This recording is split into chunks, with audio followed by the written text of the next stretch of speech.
వేదకాలం నుండి మహిళ అణచివేతకి గురయ్యింది అన్నటువంటి ప్రచారం, మహిళల్లో ధర్మం పట్ల దూరం చేయడానికి జరిగినటువంటి ప్రచారానికి సంబంధించి ఒక సరైనటువంటి విశ్లేషణ ఊటుకూరి జానకి రామారావు గారు చూద్దాం. ప్రాచీన భారతదేశంలో ఆడువారి స్థానం ఏది? నిజంగా అణగదొగ్గబడ్డారా వాళ్ళు? ఎత్ర నార్యస్తు పూజ్యంతే రమంతే తత్ర దేవత. ఎక్కడ స్త్రీలు పూజింపబడతారో అక్కడే దేవతలు నివసిస్తారు. పురాణ కాలం నుండి స్త్రీలు అణగదొక్కబడుతూనే ఉన్నారు. ఇది కొందరు మేధావులు అనబడే వారి స్టేట్మెంట్.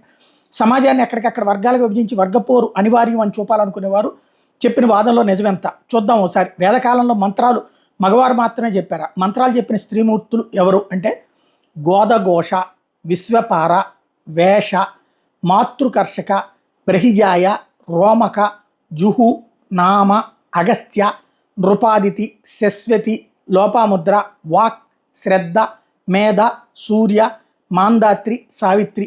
ఎందుకంటే ఇంకా ఎక్కువ మంది స్త్రీమూర్తులు ఉన్నారు. గార్గి బ్రహ్మజ్ఞాని, ఆమె యజ్ఞవల్క్యుడు అనే మహర్షితో వాద ప్రతివాదాలు కూడా చేసింది.